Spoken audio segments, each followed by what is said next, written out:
All right, friends, we are going to continue reading chapter 12 and go into chapter 13, hopefully. We are picking up off where Elsie and Amari are at the party, I think, and they're trying to talk to one of the twins, the Van Quish twins, so they can get some more. Sorry, not Van Quish twins, the Van Helsing twins, so they can get some more information about what possibly happened to Amari's brother. Don't worry about Elsie. We used to be besties like forever ago, but that was before she went and got boring. I mean, come on, a were-dragon who can't even shift? Anyway, you coming? Who does this girl think she is? I'm just about to tell her about herself, but remember Elsie's warning just in time. She knew Laura might badmouth her and told me to ignore it. So, hard as it is, I force a smile and say, maybe just a quick hello. Laura squeals and takes my hand, then leads me to the other side of the ballroom, where a few tables have been pushed together. The kids there all look bored, silly. Laura clears her throat loudly. Meet my new friend, Amari Peters. That gets their attention. They all turn to look at me. Feeling myself flush, I give a little wave. One of the boys stands up and says, you can have my seat. That's when Dylan Van Helsing catches my eye. He's seated on the other side of the table, arms crossed, just like his sister. He's cute enough that he looks like he flies out to international modeling gigs after the last school bell rings. He mouths, don't. But before I can react, Laura practically shoves me down into the seat. Dylan sighs and shakes his head. They're really letting you stay on after cracking the crystal ball? Asks a girl in a gown that looks like a starry night sky. I'm Kirsten Kirst, by the way. My heart sinks down into my belly. I didn't actually crack it, I say. It was an illusion, I shrug. An accident. The others all look at one another with wide eyes. And they know you're a magician? Asks a boy in a shiny metallic gold suit. I heard all the worst magicians were illusionists. I nod. They're giving me a chance to prove myself. A boy in a sky blue suit holds up his phone. Geez, her touching the crystal is trending at #1. Can you believe that? I am, I say, on YouTube? Not the internet, said Kirsten. The other net. It's the protected part of the internet we use in the supernatural world. Oh, I say. Well, it really was a killer entrance, he replies. No way it'll ever be topped. I crack a nervous laugh. Laura is awful, but maybe her friends aren't. Maybe they understand. I wish it had been a boring entrance. I'd even take a different badge if I could. No one at the table returns my smile, and I wonder if I've said the wrong thing. I glance over at Dylan again, but he won't meet my eyes. Amari, settle an argument for us, says another boy. One last vacation before you die. London or Rome? I've never been to either, I say. He looks shocked. Oh, I bet your people are yacht people, right? Saint Tropez? I sit staring at the table in front of me. These kids really do live in a totally different world. Yachts and trips to fancy places? What do I know about that? My family isn't rich, I say. It's just me and my mom. She's a nursing assistant at a hospital. A nursing assistant? Asks Brian Lee, who I remember touching the crystal ball right before Elsie. Aren't nurses already assistants? Laughter. My fists clench beneath the table. It feels like I'm drowning. But if your family is broke, asks the boy in the gold suit, then how did you and Quentin get in? Didn't you know, answers Laura, who's finally made her way around the table to take a seat next to her brother. Quentin wasn't a legacy kid. He was merit. The whole table goes quiet. They all stare at me like I've got two heads or something. What does merit mean? I ask. Kirsten leans in.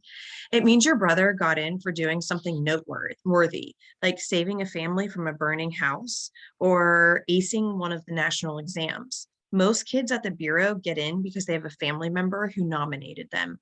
Many of us can trace back our family history in the Bureau for hundreds of years.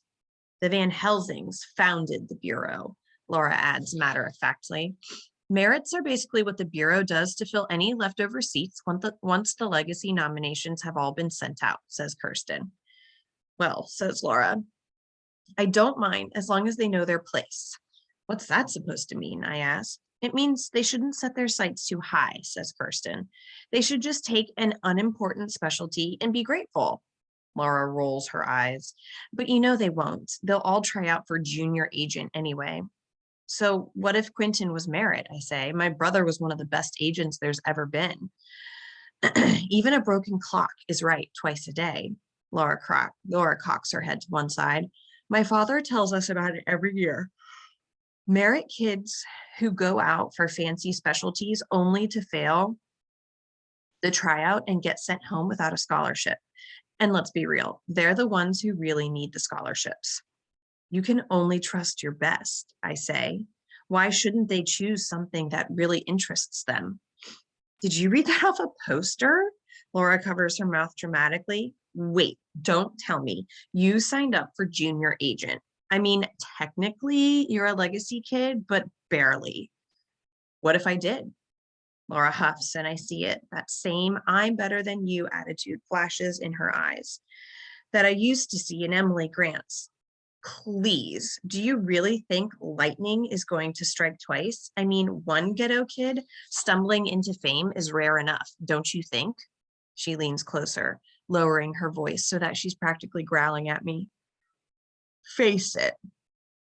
Fancy badge or not, you don't even have a supernatural ability, not a real one. Snickers ring out around the table. I do, I say. Then show us, says Laura. I just sit there as the others try to hold in their laughter. Laura pokes out her bottom lip mockingly. How tragic. I stand up from the table quickly, knocking my chair over. Leave me alone. I'm shaking. Or what? You and your disgusting magician friends will sick your nasty hybrids on me? You shouldn't even be here. I don't only hear Laura's voice, I hear Emily Grant and her stuck-up friends too. Anger surges through me, and then suddenly a swirling blaze of fire erupts on the table between me and Laura. My breath hitches and the kids fall over one another as they scramble to get away. Disgusting magician, Laura glares at me over the blaze.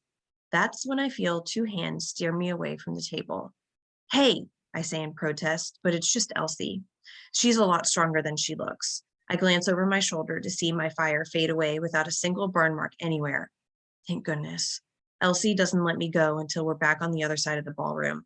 Your aura was burning red, she says. Figured I'd get you out of there before you did something you'd regret. She sets a plate in front of me. Eat. Maybe I don't. The aroma of the pepperoni pizza hits me, and I don't even remember what I was saying. I start in immediately on a thick, cheesy slice. I'm halfway through it when Elsie says, I'm guessing things didn't go well, huh?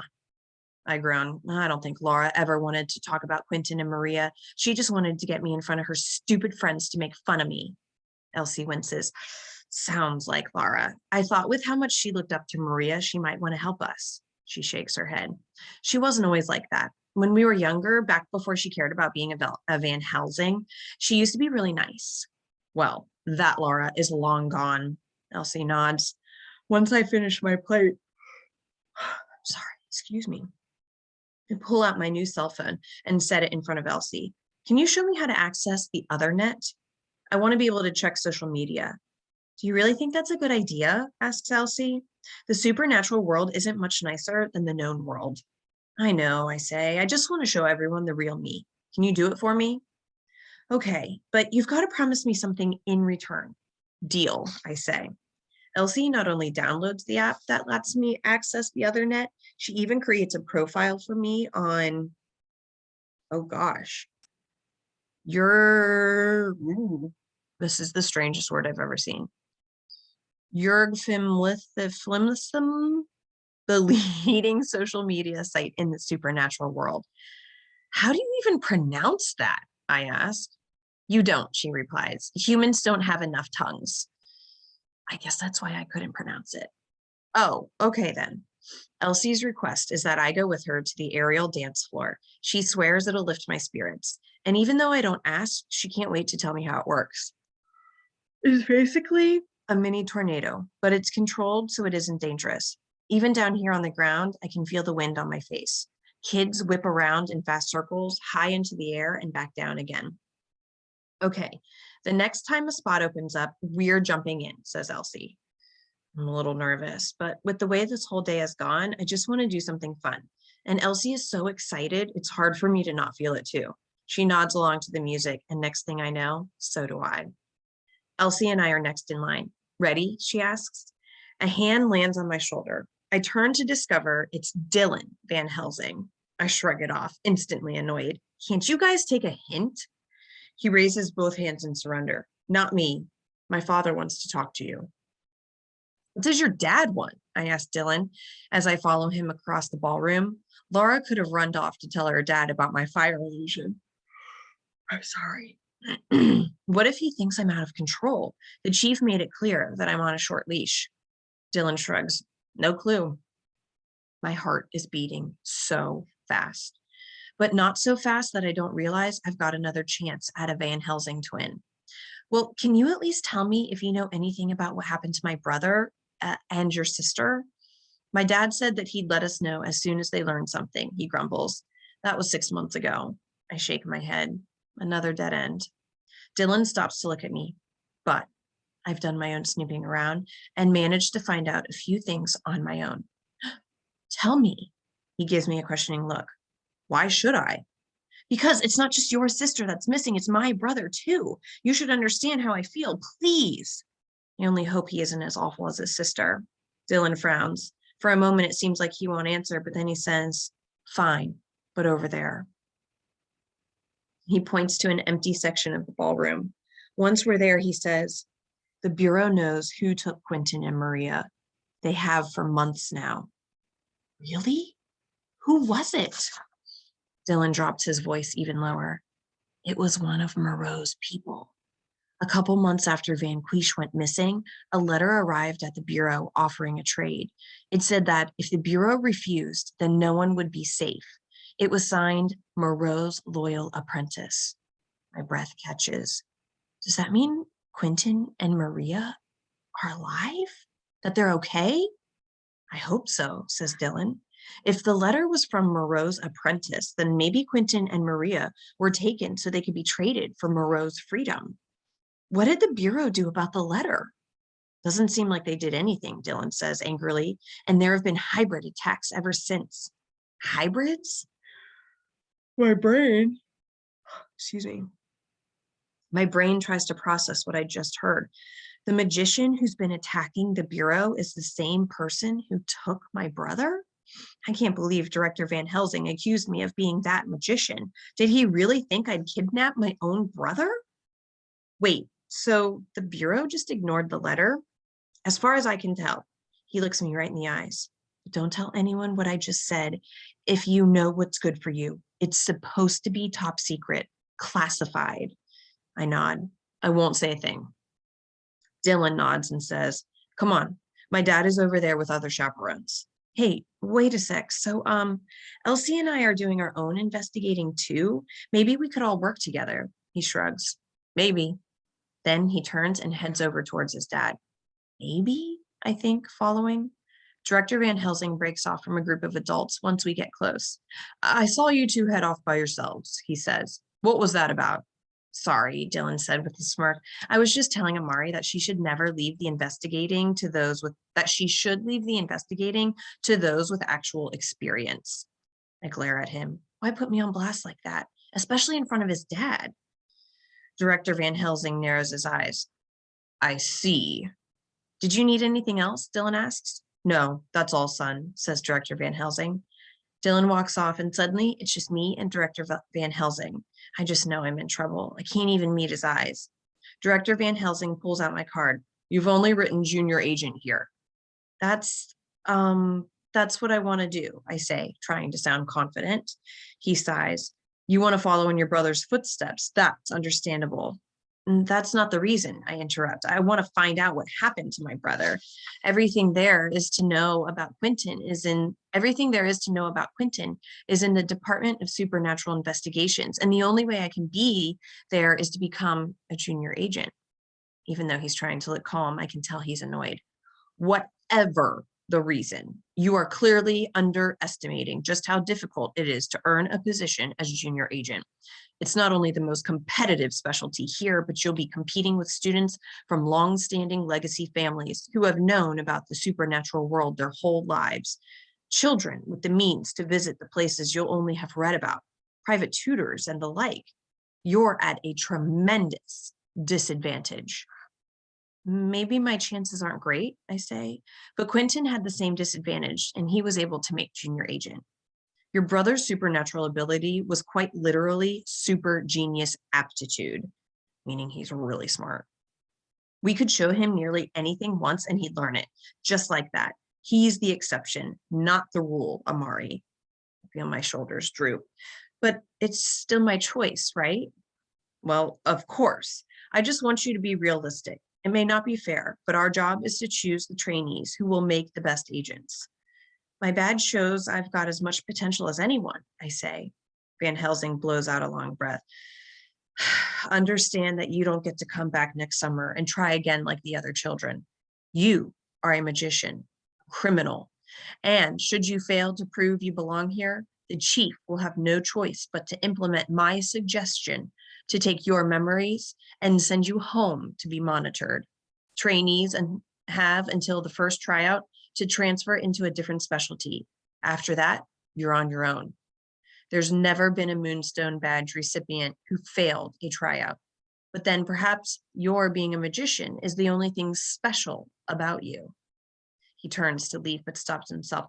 And if I hear about you using another spell in this building, especially in my daughter's direction, you're gone. Understand? Consider yourself extremely lucky that a witness vouched for you. Good night, Miss Peters. The director stomps off. I could cry. I feel so discouraged. My phone buzzes. It says I've got a new message on my profile, but last I looked, it was still set to private. So how could anyone find me? Curious, I click on the flashing icon. New message from Magician Girl 18. Keep your head up, Amari Peters. You aren't alone. So she had a message on her phone from the other net, some type of social media app.